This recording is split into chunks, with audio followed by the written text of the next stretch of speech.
puji serta promotor yang dirahmati oleh Allah Subhanahu wa Ta'ala.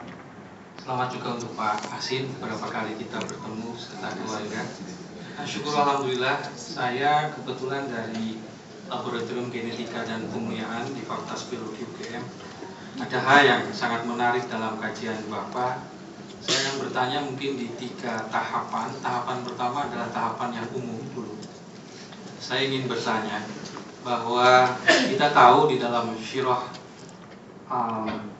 perjalanan umat Islam ini pernah sampai kepada puncak kejayaan, khususnya di dalam teks, baik itu yang pastinya ini berasal dari bagaimana kekuatan keimanan dan ketakwaan, berakhir pada Harun al-Rashid di tahun 800-an. Kemudian kita juga tahu dari setelah abad 8 sampai sekarang kita belum menemukan lagi kejayaan tersebut. Nah, bagaimana ini kaitannya dengan Bapak tadi kan ingin berupaya mengembangkan metode untuk penafsiran Al-Quran. Nah, bagaimana ini korelasinya? Apakah ini ada kaitannya atau salah satunya diakibatkan oleh kita belum menemukan kembali cara-cara kita di dalam menafsirkan Al-Quran, dan jelas-jelas ini sebagai sumber rujukan bagi kita semua. Mohon dijelaskan yang umum dulu aja. Ya. Jadi sebagaimana masa kejayaan Islam dulu kan, yang mungkin disebut sebagai Golden Age gitu ya, masa keemasan kejayaan Islam itu sebenarnya sudah banyak sekali muncul ilmuwan Islam yang kemudian menjadikan sejarah Islam mencapai puncak kejayaannya. Saya kira cocok sekali dengan yang disebutkan Pak Rudi tadi. Dan misalnya Islam itu ya pada masa Harun al-Rashid gitu ya, di sana banyak sekali muncul tokoh-tokoh yang baik dalam ilmu kedokteran, astronomi atau yang lainnya, banyak sekali. Tapi kemudian sejarah berbicara lain. Apakah ini ada kaitannya, mohon maaf, dengan bagaimana pada zaman itu ia bisa mampu menafsirkan Al-Quran dengan holistik tadi kata Bapak yang pertama? Saya kira memang seperti itu Pak. Karena dengan munculnya ini kampusnya juga ya banyak sekali ilmu Ibnu Sina yang dikenal dengan Bapak ilmu kedokteran modern ya. Ibnu Sina yang dikenal dengan Bapak ilmu kedokteran modern. Saya kira itu pada masa itu juga sudah berbicara tentang izin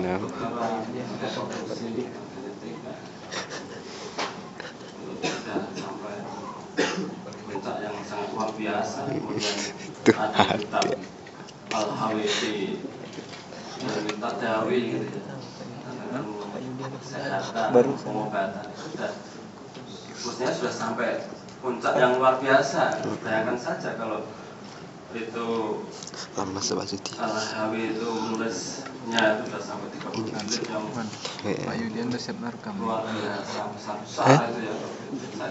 Saya kira bentuk daripada kemajuan mendengarkan dongeng orang tua ilmu pada masa itu. Tapi itu tadi saya pikir karena sejarah yang kemudian mengubah itu ya, kita harus mengakui sementara ini kejayaan Islam dikalahkan waktu itu ya, sehingga ilmu-ilmu yang begitu luar biasa itu banyak yang kemudian di dalam sejarah itu Masuk ke tareh. tenggelamkan di sungai. Masuknya ke tareh Dan yang sangat berharga ini bidangnya agak sesuai. dibawa ke barat, termasuk ini ilmu yang mungkin sangat berharga itu ya ilmu kedokteran yang di dalam Al-Hawithi, Hamid Ad-Dawi, Bisina dan sebagainya itu kemudian sangat terkenal di sana, dan itu diakui sebagai gurunya orang barat.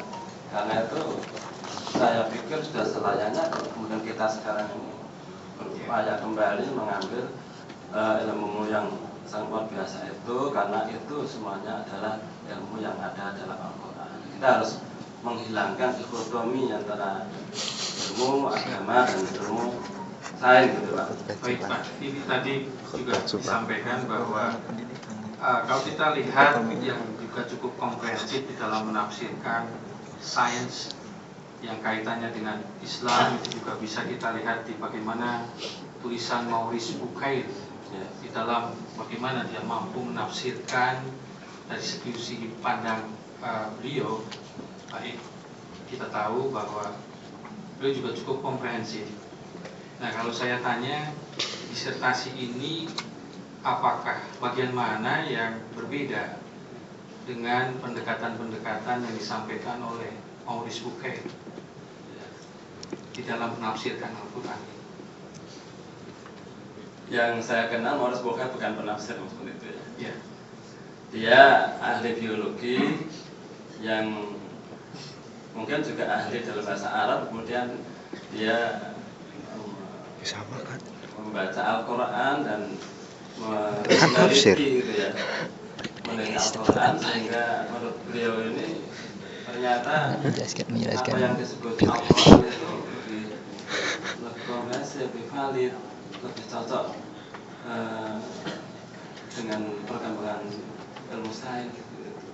Nah, saya kira ya yang seharusnya kita ketahui, Maurice Bucaille memang ahli dalam ilmu biologi, dan kemudian dalam pengembangannya beliau ini kemudian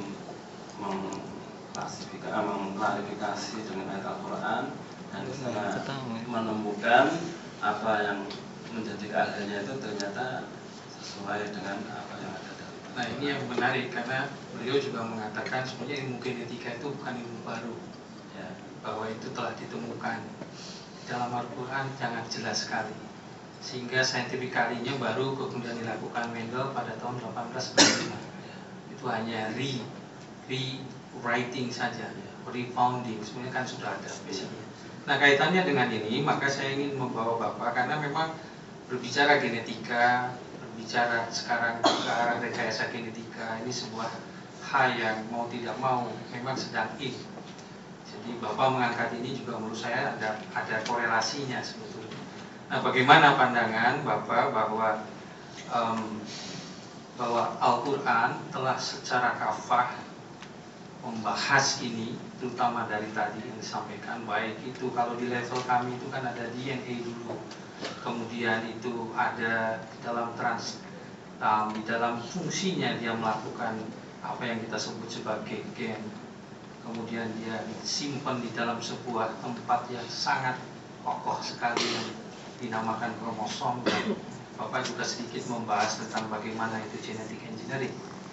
Nah, jadi bagaimana pandangan-pandangan yang Bapak sampaikan sehingga ini menjadi sebuah tools atau pegangan ke depan di dalam kita menghadapi kasus-kasus yang mau tidak mau sekarang memang terjadi. Contoh kasusnya adalah yang paling ngetren sekarang adalah Mario Teguh. Hanya asli atau bukan, mohon ini dijelaskan. Tapi yang jelas Bapak tidak menjudge bahwa itu putranya Mario Teguh atau bukan. Dalam hal ini bagaimana pendapat Bapak? Ya, penggunaan DNA DNA sejak dulu Nabi sudah ada Pak. Ya, sejak Nabi itu ada kasus genetika itu. Ada seorang sahabat mengingkari anaknya kan gitu ya. Anak saya itu ada belangnya ini. Ada belangnya ini, bukan anak saya. Iya, kulitnya. Ini bukan anak saya orangnya ganteng. Ya, putih kulitnya. Ini kalau anak saya kok ada belang hitamnya itu, ini bukan berarti ini wahai Rasulullah bukan anak saya. Terus Rasulullah bertanya, nah Anda punya onta enggak? Iya, saya punya. Onta Anda itu ada belang atau tidak? Iya, Rasulullah ada belangnya. Bersama gimana? Kira-kira belang onta Anda itu dari mana? Itu karena hitam. Apa itu onta itu bapaknya atau siapa itu ya? Induknya Kan ada belangnya. Karena ada belangnya. Itu berarti Anda tahu kalau itu anaknya, keturunannya dari induknya itu. Anak Anda itu juga ada belangnya, memang itu bukan langsung itu muncul di Anda, tapi bisa itu secara ilmu genetika belang itu muncul dari beberapa generasi sebelumnya. Jadi, saya kira suatu hal yang sangat menunjukkan kepada kita betapa